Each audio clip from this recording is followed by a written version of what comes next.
BJP. കൊണ്ടുവന്ന electoral bond നിരോധിച്ച supreme കോടതി വിധി സ്വാഗതാർഹമെന്ന് സി.പി.ഐ. ദേശീയ എക്സിക്യൂട്ടീവ് അംഗം അഡ്വക്കേറ്റ് പ്രകാശ് ബാബു. ബോണ്ട് നടപ്പാക്കിയത് ബി.ജെ.പിക്ക് അഴിമതി നടത്തുവാനാണ്.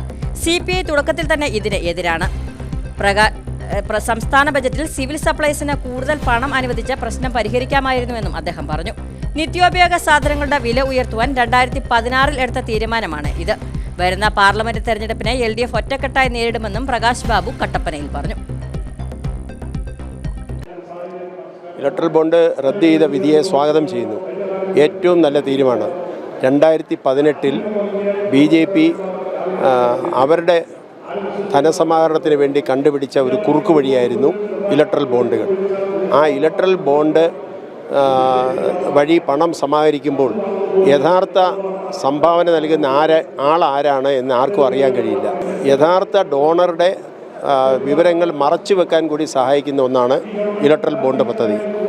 ഇലക്ട്രൽ ബോണ്ടുകളുടെ ഇതുവരെയുള്ള ചരിത്രം പരിശോധിച്ചാൽ അതിൻ്റെ ഒരു മഹാഭൂരിപക്ഷവും 70% വരെയും ബി.ജെ.പിക്ക് മാത്രമാണ് ആ ഇലക്ട്രൽ ബോണ്ടിൽ കൂടിയുള്ള സംഭാവന കിട്ടിയിട്ടുള്ളത്. അത് ഒരു തരത്തിലുള്ള വലിയ രാഷ്ട്രീയ അഴിമതിയാണ്. ഏറ്റവും വലിയ അഴിമതിയാണ് ഈ ഇലക്ട്രൽ ബോണ്ടിൽ കൂടി ബി.ജെ.പി. നടത്തിക്കൊണ്ടിരുന്നത്. അത് അവസാനിപ്പിച്ചത് എന്തുകൊണ്ടും നല്ലതാണ്. സുപ്രീം കോടതിയുടെ വിധിയെ ഞാൻ സ്വാഗതം ചെയ്യുന്നു. പൊതുവിതരണ വകുപ്പിന് കുറച്ചുകൂടി പരിഗണന കിട്ടേണ്ടുന്നതായിരുന്നു. അത് ഇന്നലത്തെ ബഡ്ജറ്റിൻ്റെ സമാപന പ്രസംഗം നടത്തുമ്പോൾ അത് പരിഹരിക്കും എന്നുള്ള നിലയ്ക്ക് ധനകാര്യമന്ത്രി പറഞ്ഞിട്ടുണ്ട്. അത് കുറച്ച് പരിഹരിക്കും. അത് പൂർണ്ണമായിട്ടും പരിഹരിക്കാൻ ആർക്കും കഴിയില്ല. ഇപ്പോഴത്തെ ഗവൺമെൻറ്റിൻ്റെ ഒരു സാമ്പത്തിക ഞെരുക്കത്തിൽ നിന്നുകൊണ്ട് പരിഹരിക്കാനല്ലേ കഴിയത്തുള്ളൂ.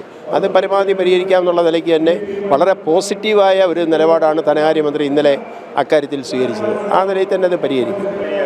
അല്ല, അത് 2016 എടുത്ത ഒരു തീരുമാനമാണ്. യഥാർത്ഥത്തിൽ 6 വർഷത്തിലധികം കാലമായിട്ട് സപ്ലൈകോയിലെ ഈ 13 ഐറ്റങ്ങൾക്ക് വില വർദ്ധിപ്പിച്ചിട്ടേ ഇല്ല.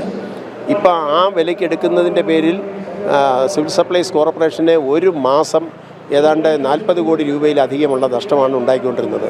ഗവൺമെൻറ്റിൻ്റെ ഇന്നത്തെ സാമ്പത്തിക ഞെരുക്കത്തിൽ എങ്ങനെ ആ സബ്സിഡി തുടരണമെന്നുള്ളത് ഗവൺമെൻറ് ഒരു പുനരാലോചന നടത്തിയതാണ്. അതിനുവേണ്ടി ഒരു വിദഗ്ധ സമിതിയെ നിയമിച്ചു. അവരുടെ ശുപാർശ പരിഗണിച്ചുകൊണ്ട് ചില മാറ്റങ്ങൾ വേണം എന്നുള്ള നിലയിൽ ആലോചിച്ചിട്ടുണ്ട്. അതുകൊണ്ട് കമ്പോള ഇടപെടലുകളിൽ നിന്ന് സപ്ലൈകോ പിന്മാറത്തില്ല. തെരഞ്ഞെടുപ്പിനെ LDF ഒറ്റക്കെട്ടായി തന്നെ നേരിടും, ഒരു സംശയവും വേണ്ട.